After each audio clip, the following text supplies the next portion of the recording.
Pag-charisma pa lang niya daan, winner na winner gayod sa mga beauty pageant. Siya si Kiara Wellington, kinsa midaog isip Reyna ng Aliwan Festival ning tuiga. Usa siya sa mga Sugbuana beauties nga angayan natong ipasigarbo human nga nagdala siya og dungog natong mga Cebuano sa natad sa beauty pageants. Fun facts, siya na ang ikasiyam na Sugbuana beauty queen nga nakaangkon sa titulo ug korona. Ug karong buntaga, ato siyang mas ilailahon ug hangopon sa atong programa dinhi lang sa GMA Regional TV Live. Uban na nato sa programa, Good morning, Ma'am Kiara Liane Wellington. May buntag na stars ako nimo. Welcome sa GMA Regional TV Live. Hello, good Kumusta, morning. Kiara? Good morning. I'm really good. It's very honored to be here in front of you guys. Salamat kayo for joining us. you. How does it feel nga we learned sa VTR 9th Aliwan Festival Queen from Cebu, from representing Sinulog? Kumusta? Gibati? Well, grabe, jud, overwhelming jud kaayo na ako jud ang nice na nakadaog. And very honored gihapon, honored and privileged to be the Sugbuana na nakadaog sa Reyna Aliwan. And I'm just very, very grateful lang jud. Why do you think ikaw ang napilian sa mga judges? Well, for me, I think they just saw the dedication and my hard work for during the competition, and also I think they also saw na akong wholeheart devotion ni Santa Niño. Wow. Yes. Why is it, Kiara, nga naka-decide ka nga mo join sa Reyna ng Aliwan, sa Aliwan Festival ng tuiga? Well, I am the reigning Sinulog Festival Queen. So, the Sinulog Foundation told me that if once makadaog ka, ikaw ang represent foreign ng Aliwan to represent Sinulog Festival. And I'm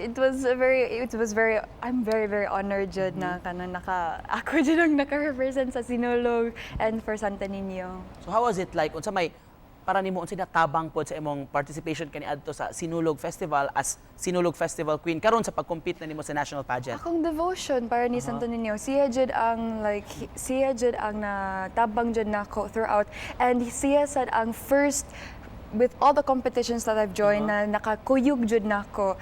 And oh my God, you don't know how many times nakahilak ko kuyog jud niya kay the prayers I ask for him. Grabe lang jud kayo. Nakahilak man, challenging kayo?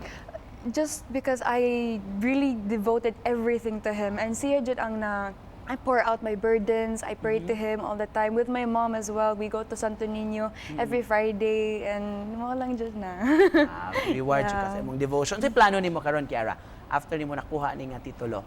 Well, karon I am really hoping na promote gihapon for Sinulog and for Reyna ng Aliwan as well, to promote it more, and maybe mga mga festivals soon with the foundation of Reyna ng Aliwan.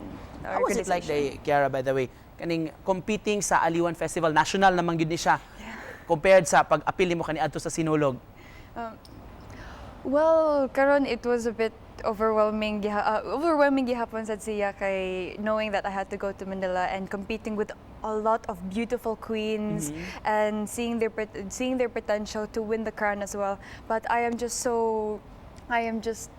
still lost with words na ako ang ilang gipili. Mo lang na. Kumusta ang mga preparations? So what did you have to go through?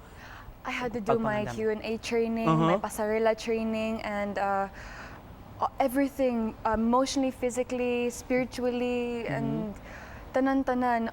Everything was inside my body na murag nagawas na jud sa stage, and I'm still lost without words. Like, any plans, Kiara, to join national pageants? Well, if ever that chance would come, I will give it my all. But at the moment, I'll just focus on promoting my Sinulog and to be the Reyna ng Aliwan. Wow. Yeah. Just to close this conversation, basig doon na kay gustong mensahe sa ipaabot sa mga viewers nato, sa mga stakeholders, unya sa po mensahe nimo sa mga nagtanaw? Really? Okay, thank you. I actually have a few people that I want to say thank you to, if it's okay. First, I want to say thank you to the Sinulog Foundation for picking me to represent Sinulog, to the people who is Sir Jojo Labelia and Sir Sir Michael and the staff of Sinulog Foundation. Thank you so much. And my makeup artist and